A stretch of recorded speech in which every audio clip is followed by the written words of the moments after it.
think we take that commandment seriously.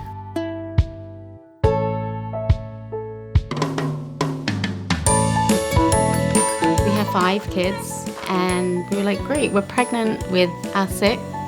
Yay! And then we went to the doctor, and they did an ultrasound, and the doctor said, you're having twins. Twins, like 2. The next week, there were 3 heartbeats. When Chevy told me, the doctor said we're having triplets. First words out of my mouth were, we're not going back to that doctor next week. We can't leave anything in. Everything we knew about having kids, we had to now readjust. How are we getting around? How are we going from A to B? A lot of it is being organized the night before, so that the next morning there's less stress all around.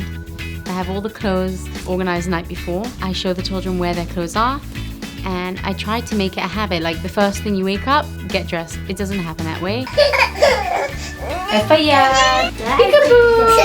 We make breakfast.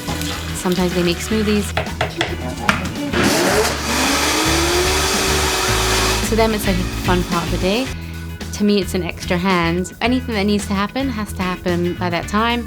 So by 7:30, I have to make sure they're dressed, have their snacks. It's definitely challenging. No pushing your brother. He walks in 7:40 and they leave. Zalm, come put your coat on.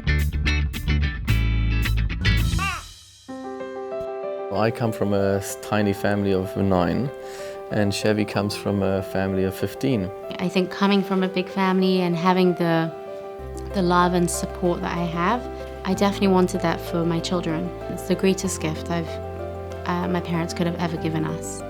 And I say that with like my full belief every single day. A lot of people think we're crazy for having so many children. Some people tell me outright, Rabbi, you're a little meshuggah. And I'm thinking to myself, you have no idea how rewarding this is. I'm the one who's meshuggah for having more children, or you the one who's meshuggah for not having that extra child? You have to have a lot of faith.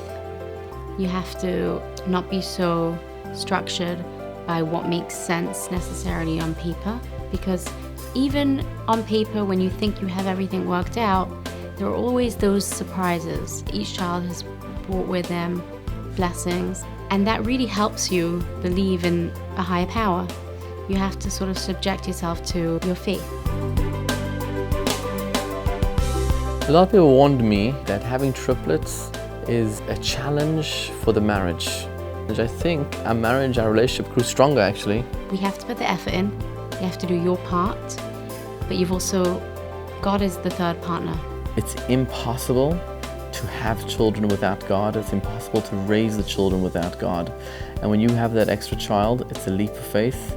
And I promise you, God will provide. The Lubavitcher Rebbe taught us that after the Holocaust, which wiped away so many millions of our brethren, what we need to do is repopulate the world with Jewish kinderlach. Have those children, bring them into the world. I have no idea how I'm going to pay for their tuition, marriages, bar mitzvahs, bat mitzvahs. The bills are exorbitant. But I do know that I have full faith in God that we will figure this out. My kids ask us when we're having the next baby. To them, it's joyful. I always wonder about this because obviously it means having another child. They're losing out something. And yet they always ask when we're having another child, if it's possible, maybe we should have 6 because then we'll have one for each person to have a baby. That makes me the happiest because I realize that I'm giving them what I had. Happiness of wanting to be part of a bigger family. We want people to know the beauty of having children.